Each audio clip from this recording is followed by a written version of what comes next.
Hey, it's Victoria McCooey. So, I want to talk about the first step to take when you are leaving an abusive marriage.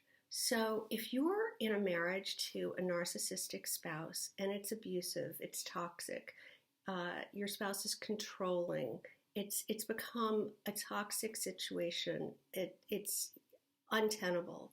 Um, but you feel like there's just no way out. You don't even know the first thing to do because you've really been brainwashed and programmed into believing that you have no choice. This is your life, right?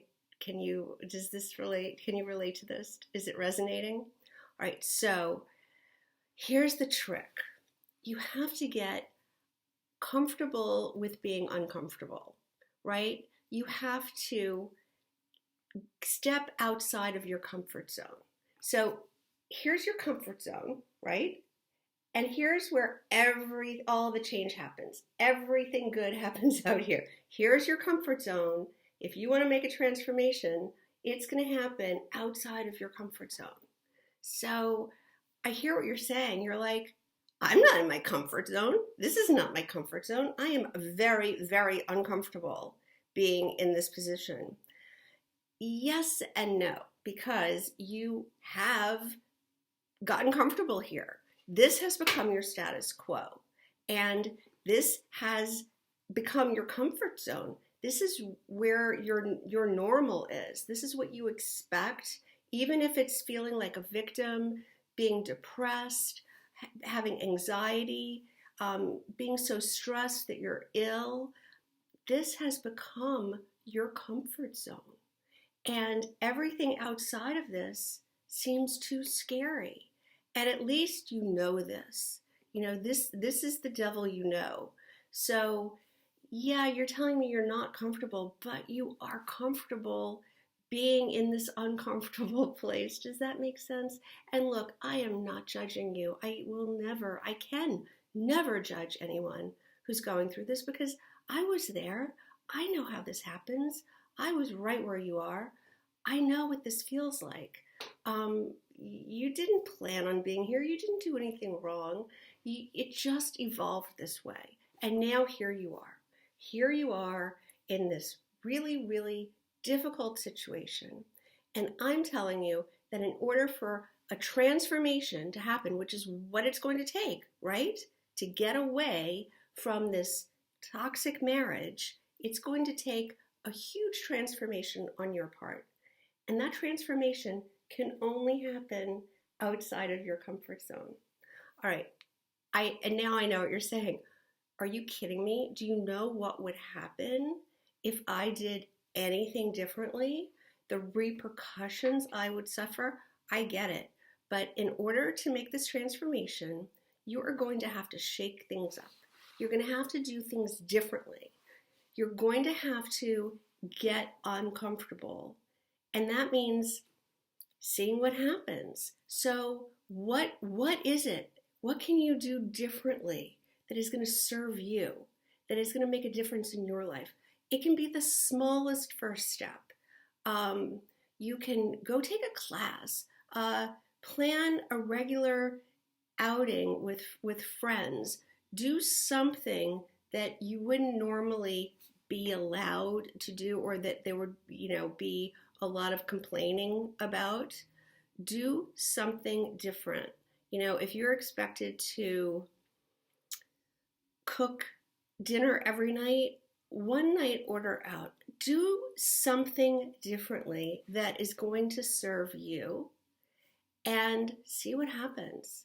Now, I know you're scared, and that's the discomfort. You're scared of what might happen, but you need to get there. You need to see. And here are some tools that you can use. So I know what it's like. You do something that is not the way it's supposed to be done by you, or that he doesn't expect you to do, or out of the routine, or out of what he wants from you that's not serving you. Here's what you can say. If there's like a huge pushback, you can say, well, why does that bother you? you're reclaiming your power. You're coming back into your own. So you own what you're doing, and don't cower because he's upset or angry or belligerent about it. You own it and say, "Why does that bother you?"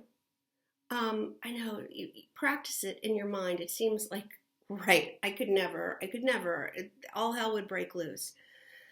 You can, though. You can have conviction for what you are doing, to take care of yourself, to shake things up so that you can have power in your own life, have control over your own destiny, right? So why does that bother you?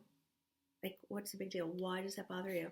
And when he tells you whatever crazy scenario about why everything you're doing is wrong and how you're, whatever, stupid or selfish or whatever it is that gets thrown at you, you can say something like, "I don't see it that way."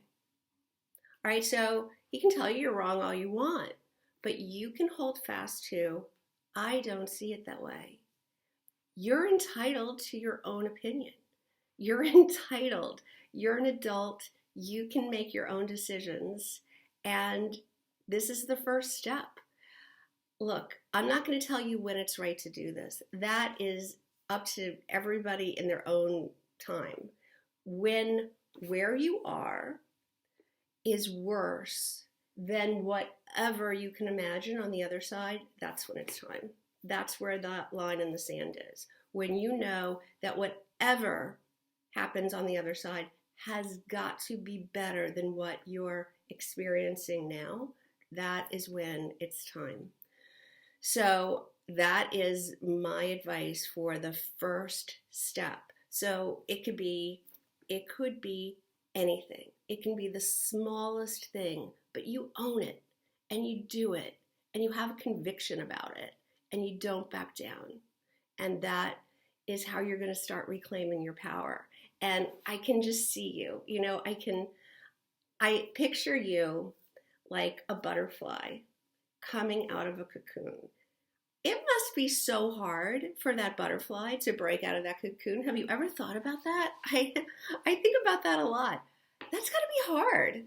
I mean, this little delicate little butterfly is breaking out of this cocoon, emerging as a whole different, a total transformation, just like you're going to make.